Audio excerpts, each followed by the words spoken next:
پہ روکا جاتا ہے اس کو معاملے کو، اور اس پہ بندش آتی ہے اور تجارتی جہازوں کو وہاں سے راستہ نہیں ملتا، ایسی صورت میں اور خاص طور پہ یورپ کو یہ تیل کی سپلائی جو ہے اس راستے سے بند کی جائے گی، یہ ایران نے کہا ہے۔ اور اسی لیے یورپین ممالک جو ہیں وہ اس لڑائی میں شامل نہیں ہو رہے تھے، بلکہ وہ ایران کے ساتھ سفارتی چینلز پہ بیٹھے تھے اور معاملات طے کرنے کی کوشش کر رہے تھے۔ برطانیہ، جرمنی اور فرانس کے وزرائے خارجہ ایران کے وزیر خارجہ سے ملے تھے، اور اس میں ساری چیزیں آگے بڑھ رہی تھیں کہ کسی بھی طریقے سے امریکہ اور ایران کے مذاکرات دوبارہ شروع کیے جائیں جوہری معاملات پہ، لیکن وہ بھی بارآور ثابت نہیں ہوئے اور اس دوران یہ حملہ ہو گیا۔ تو آبنائے ہرمز پہ اگر یہ راستہ روکا جاتا ہے، تجارتی بندشیں آتی ہیں، تو پھر اس صورت میں یورپ بھی متاثر ہوگا، نمبر 1۔ نمبر 2، جو تیل سپلائی کرنے والے اسلامی ممالک ہیں، سعودی عرب ہے اور قطر ہے اور دیگر جو ہیں مڈل ایسٹ کے ممالک، وہ سب کے سب وہ بھی متاثر ہوں گے، اور ان کی آمدنی جو ہے وہ بھی متاثر ہوگی، کیونکہ ان کا تو ساری کی ساری تجارت کا زیادہ انحصار ہی انہی فیول پیٹرولیم مصنوعات کی خرید و فروخت پہ ہے۔ تو یہ ہے صورتحال۔ اب اس میں ظاہر ہے عرب ممالک بھی سارے کے سارے اس لپیٹے میں آ چکے ہیں، اور اسی لیے چائنا سے اب یہ کہا جا رہا ہے،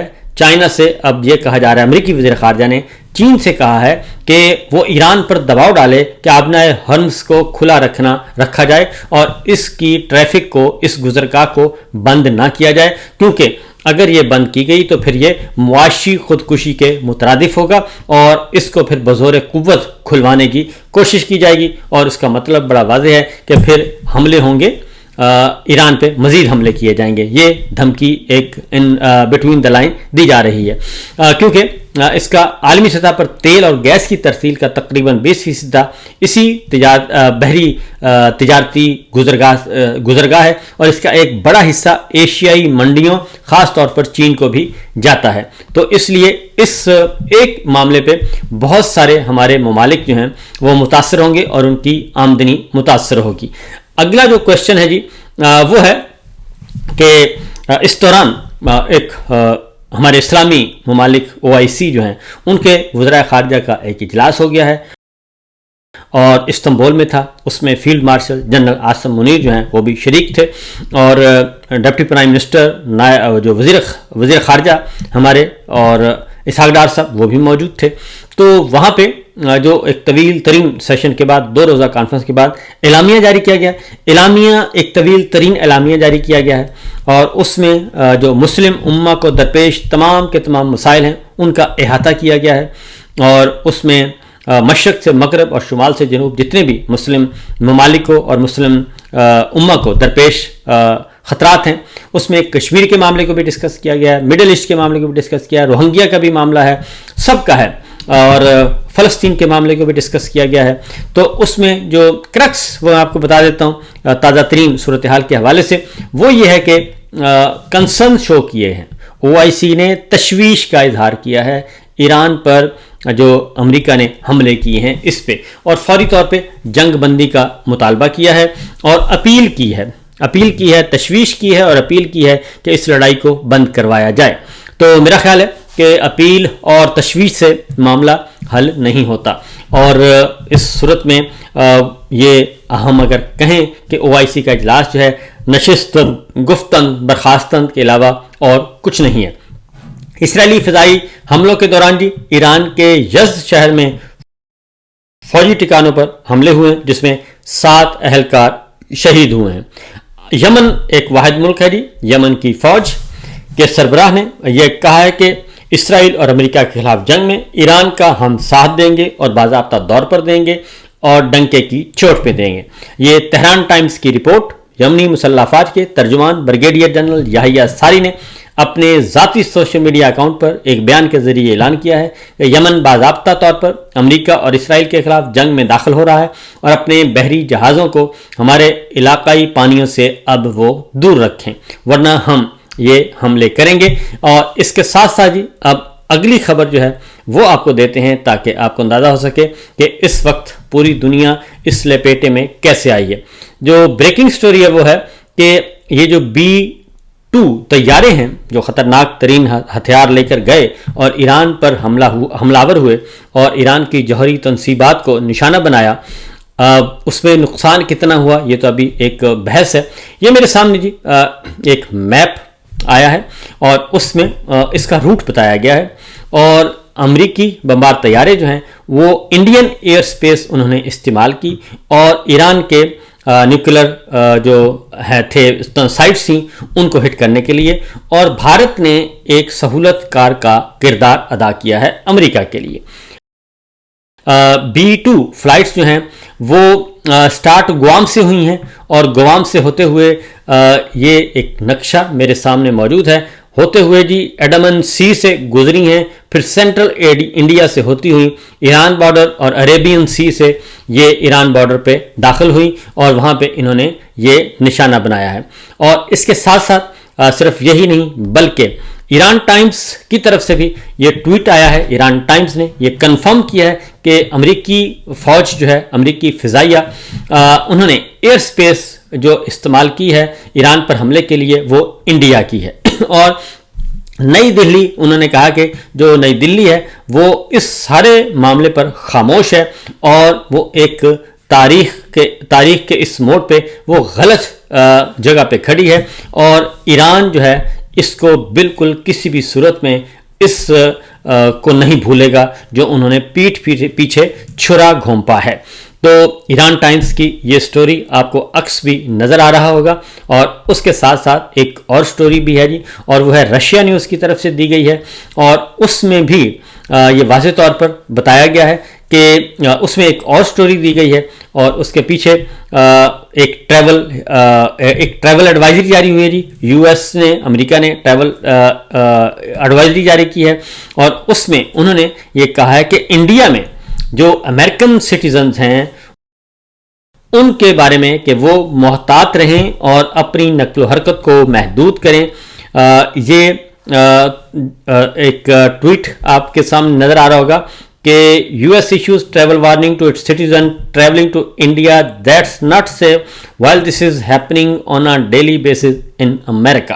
تو یہ ایک ٹویٹ آپ کو نظر آ رہا ہے جناب، یہ صورتحال اور یہ سچویشن ہے۔ تو اب جو اس کے ساتھ ہی جو خبر ہے وہ بھی میں آپ کو بتا دوں کہ اس کے میں جناب پاکستان کے حوالے سے، پاکستان میں نواز شریف صاحب کا ٹویٹ اکاؤنٹ خاموش، مریم صاحبہ کا خاموش، شہباز شریف صاحب کا خاموش، اور کسی نے بھی ابھی تک ایران پر امریکی حملوں کی مذمت نہیں کی، نہ ہی مریم صاحبہ نے، نہ ہی نواز شریف صاحب نے، اور نہ ہی شہباز شریف صاحب نے۔ ان کے جو سوشل میڈیا اکاؤنٹ ہیں وہ مکمل طور پر خاموش ہیں، اور یہ ایک الگ سے ایک الارمنگ صورتحال ہے، اور میرا خیال ہے کہ ایران کو بھی بہت اچھی طرح اندازہ ہو جائے گا، اور ہمارے پاکستانی بھائیوں کو بھی اندازہ ہو جائے گا کہ کون اس وقت کس طرف کھڑا ہے۔ تو یہ چیز ہے جناب، یہ خبریں ہیں، باقی انشاءاللہ اگلے ولاگ میں مزید آپ کو خبروں سے آگاہ کریں گے۔ فی الوقت دیجیے اجازت، اللہ حافظ۔